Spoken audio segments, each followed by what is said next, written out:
Thank you, and welcome to Tuesday night. On behalf of First Amendment Sports, I'm Ken Maragolo. We are celebrating Tuesday night the way we often do. Joined live by a couple compadres this evening. With me, as always, Tim Strachan, Pride of DeMatha. What's going on, man? How are you doing tonight? And just to his left or right, depending on which way you're holding your screen tonight, Coach Deno Campbell. This is the WCAC Spectacular. It's how we do it. There is very few people who bring a bigger name and game to our show than the man who has been on the sideline for countless WCAC titles as a coach. He is a new friend of mine, an old friend of T's, an old friend of Kevin's, a longtime and great friend of anyone who's ever come through the WCAC. Deno Campbell, welcome, sir. Good afternoon, everybody, or good evening, shall I say, man. I'm excited to be here for the first time, and hopefully I'll get a chance to come back again. Oh, you're coming back. You're coming back. We got all kinds. Your role, Deno. We got all kinds of ideas for you, sir. There it is right there. And prior to, I got to sneak this in. Prior to the show, somebody mentioned Moss Collins. I just want to say that I have a winning record against Coach Collins. I have the utmost respect for him, but I have a winning record against him. So I'll just put it that way. Tickling. Black are allowed. Yeah, that's right. That's right. Moss Collins, whose name does get brought up an awful lot in this basement. Having a winning record against him is definitely something to put on the resume. And the resume is long and distinguished.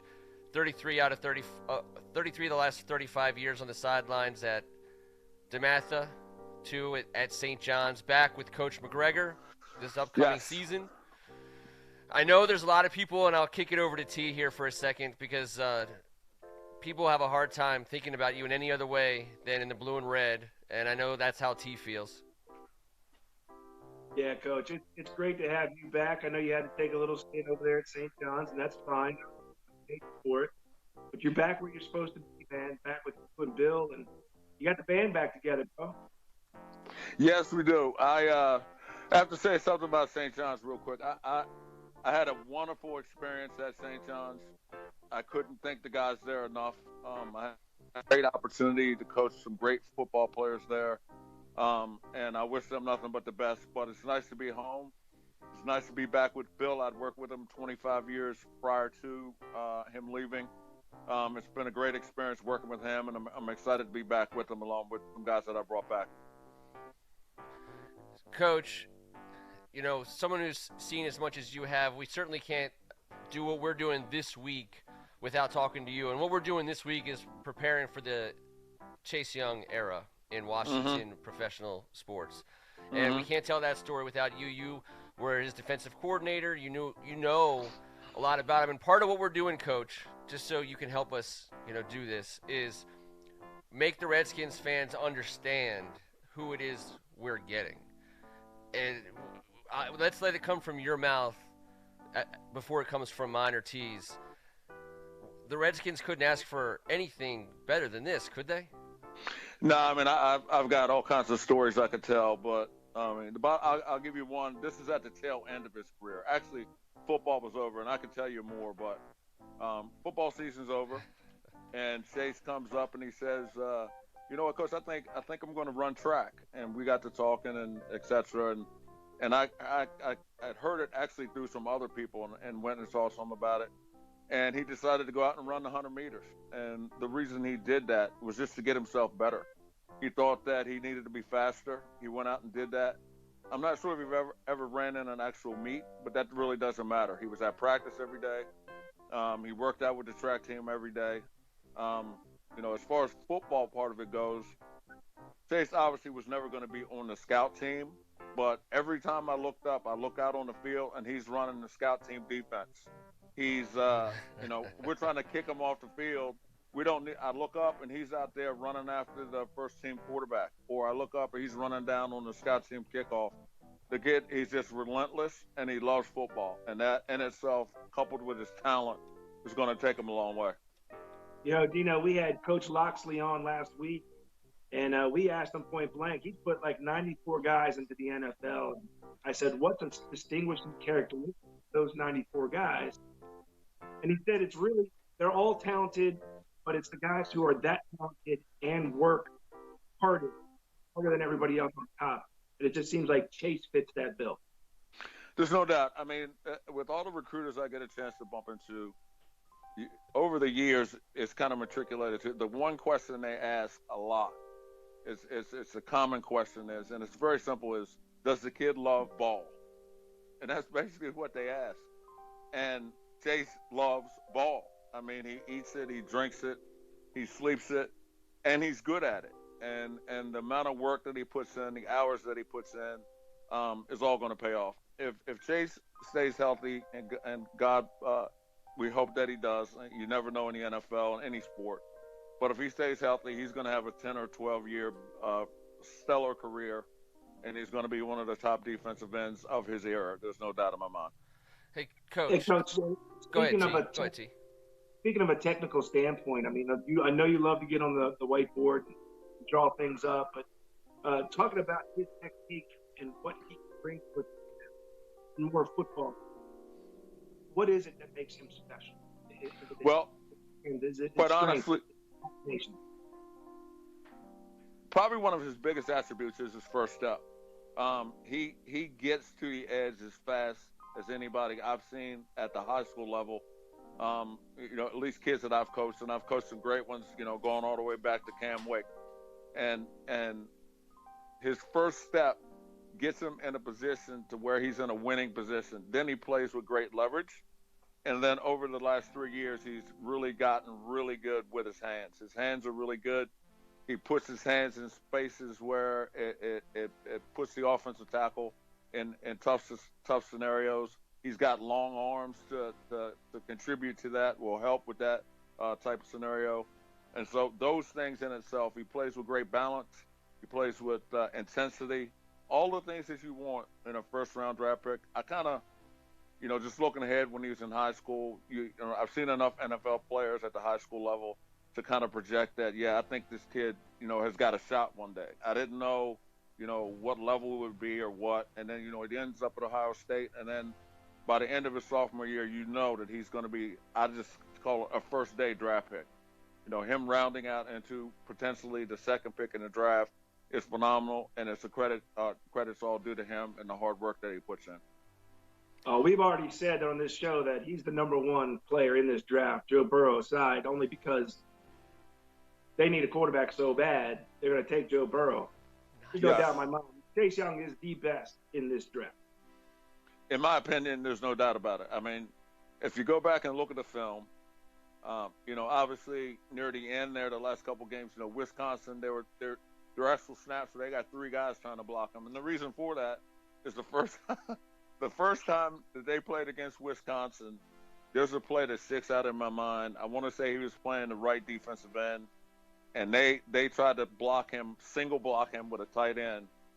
And I'm telling you, it was like murder. I mean, it was a mortal sin. How they think they could line up a normal tight end and single block him. It was like the kid wasn't even there. I mean, I literally was laughing. I mean, I taped the game, so I was watching it back and forth, just laughing to myself that they thought they could actually get that done. It was ridiculous. So, Coach, let me ask you a question that pops up a lot, and we'll kind of keep the Redskins WCAC conversation going. A lot of Redskins fans, and football fans in general, ask the question, when you have a draft pick at number 2 overall, or that high, what kind of wins are you talking about when you're bringing a guy like that in? Is he making a X number of win improvement on your team? And so I've tried to explain it as best I can, and I want to hear your take on that, because at the position that Chase plays in the era of football that we're in, I can't think of a bigger impact than a guy like him can make. And so I try to make that argument. I would love to hear your take on that, because I know you're a big-time football fan in general, and a player like that, what he brings beyond just, you add a good quarterback, you have a good wide receiver, you get a good this, get a good that. But the unique way that Chase Young makes us better immediately and for a long time. Well, this is how I can do it. I can give you a projection based on how he made the defense in high school better. He made every one of our DBs better because the quarterback knew he had to get rid of the football. I mean, that's number one. So our defensive backfield overnight, when he was a senior, became better because the quarterback had, 0.5 of a second less time to actually throw the football because they knew Chase was bearing down on him at some point. Second, it makes one side of the defense, the run game, the run game against the offense better because he's that good against the run. So now the linebacker and the defensive tackle on that side of the football, to include the corner and the safety on that side, that whole side of the defense becomes better in the run game because he's so dominant and he's so long and he can get to the edge and get to, the outside zone play or the toss sweep or whatever it may be because he's so long and so athletic. So in the passing game, he makes the whole secondary better. In the run game, he makes at least half of the defensive line, half of the defense better because he's on that side of the ball. And then third, the offense has to spend time game planning for a guy like that. They've got to understand where he is every snap. For instance, Wisconsin in game 1, trying to block him with a tight end. So in game 2, blocking him with 3 guys. So in that alone, so they're blocking him with 3 guys. They got 10 other guys minus the quarterback. They got 7 other guys to block 10. I mean, that's a huge advantage. So yeah, he's the kind of kid that you want, and he's going to make the defense better. And T, as a quarterback, we have a guy. Obviously, we have a young guy in Dwayne Haskins that we like. But as a quarterback, you're playing on the other side of the ball. It's supposed to not impact you and how you approach the game and what you're thinking. But how can it not? Oh, look, when you're a quarterback and the game plan comes down to a defensive end of the caliber of Chase Young, it gives you nightmares. Because you're going to meet him. He's going to get to you. And you got to game your plan around him. It's the hardest thing to do. And again, every time, I think I said it on the show, recently, is that whenever I think of Chase Young, I start thinking of that intro to The Blind Side, how Lawrence Taylor changed the game completely with the way that he plays. And that's the kind of a player that Chase Young can be. He's not going to be that as a rookie. He's not going to be that at game 1. But that's the kind of player I think he can be. And then we hear all this talk about his family has late growth spurts. This guy could be like 6'7" in a couple of years. We'll see about that. Come on. I think he's dangerous enough at what he is right this very second. If you give another inch or two, okay.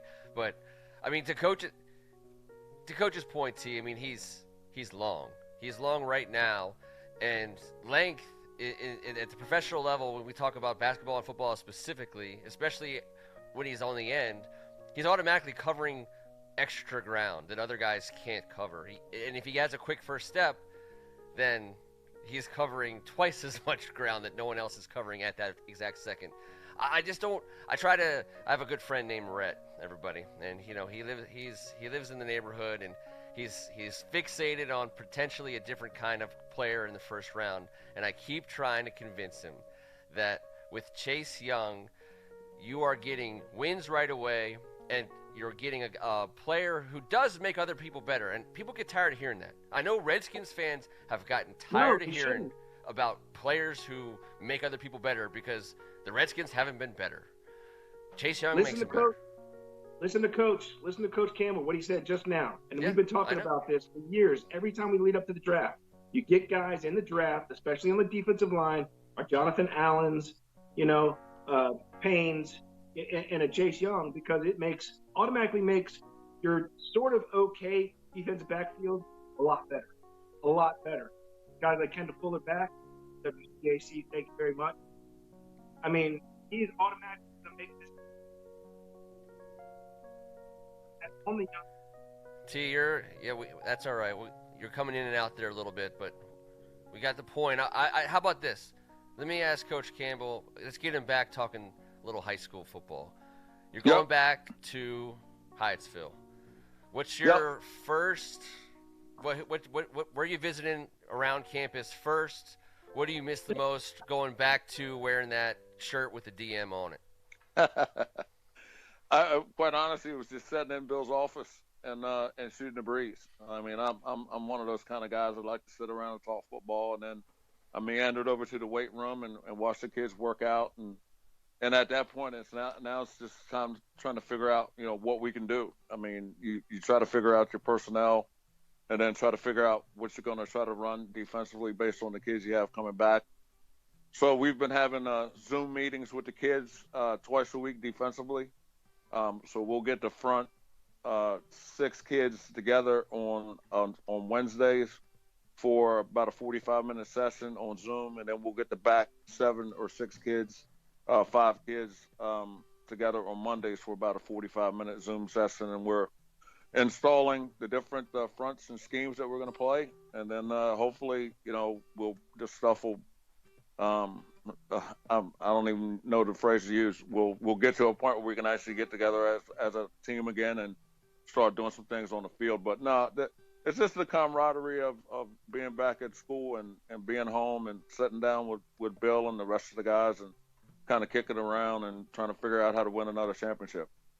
I think he was also, Coach, talking about, I don't even know if it's still there, but there was a place called the S&J. Now, the S&J is no longer, well, the physical structure. The physical structure is there. It's actually now it's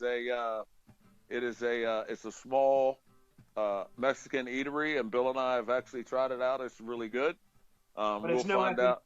It's not the S&J, but we'll see how it holds up the next time. Yeah, they do have good bourbon there. That's all that matters. What is the famous? What's the restaurant or the diner where everyone eats right there? It's I don't. You talking about in Highsville? Yeah.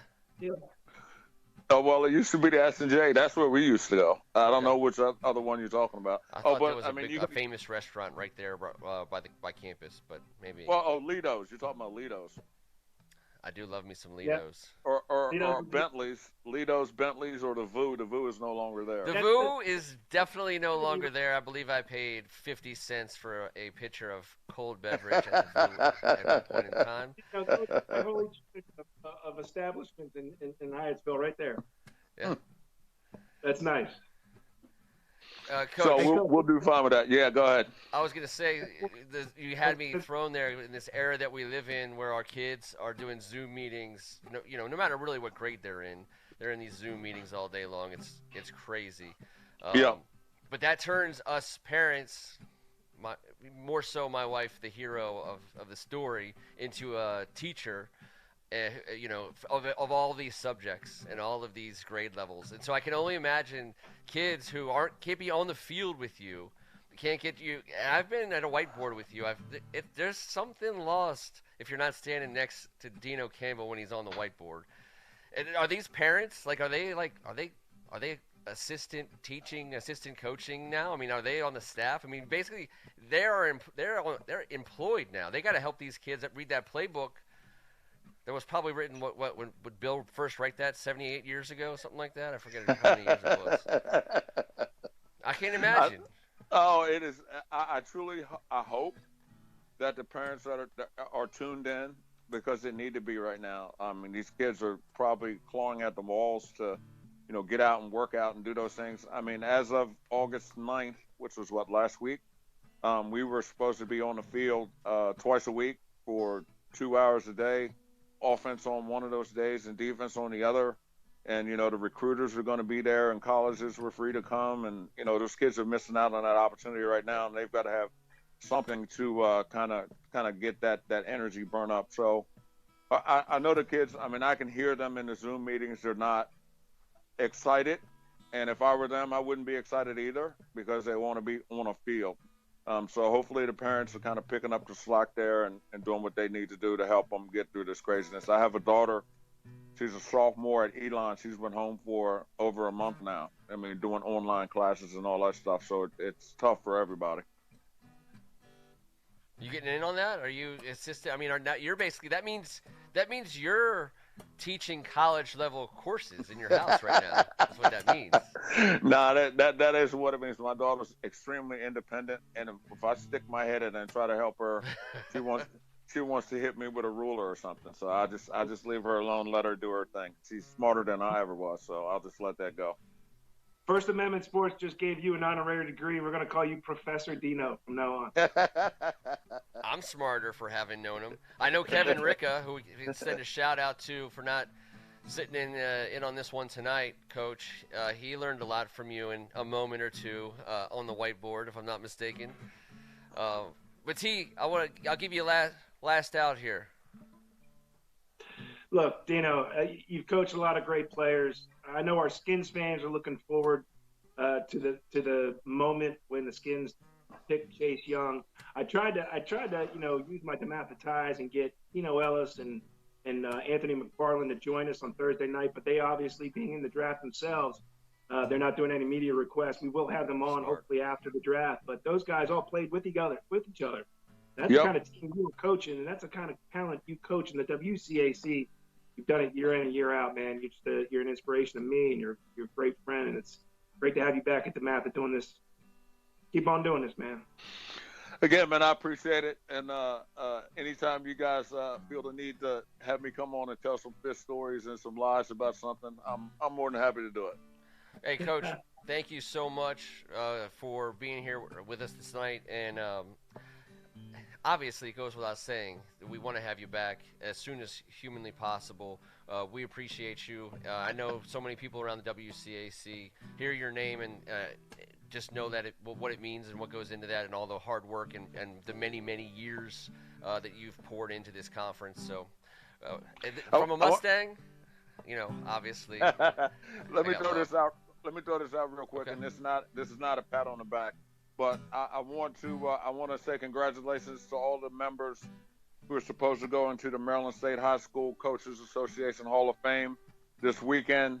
I was going to be inducted this weekend coming up. Unfortunately, the event was canceled, but I want to congratulate all the other guys that were going in as well. Well, you're in. Well, we congratulate you, man. That's amazing. Yes, that is unreal. That's a hat tip. If there was ever a hat tip, that's the one. But I appreciate it.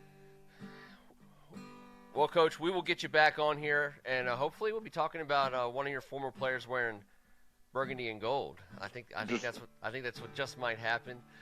He's Deno Campbell. He's Tim Strachan. I'm Ken Marangolo. On behalf of First Amendment Sports, this was the WCAC Spectacular. Thanks, everybody.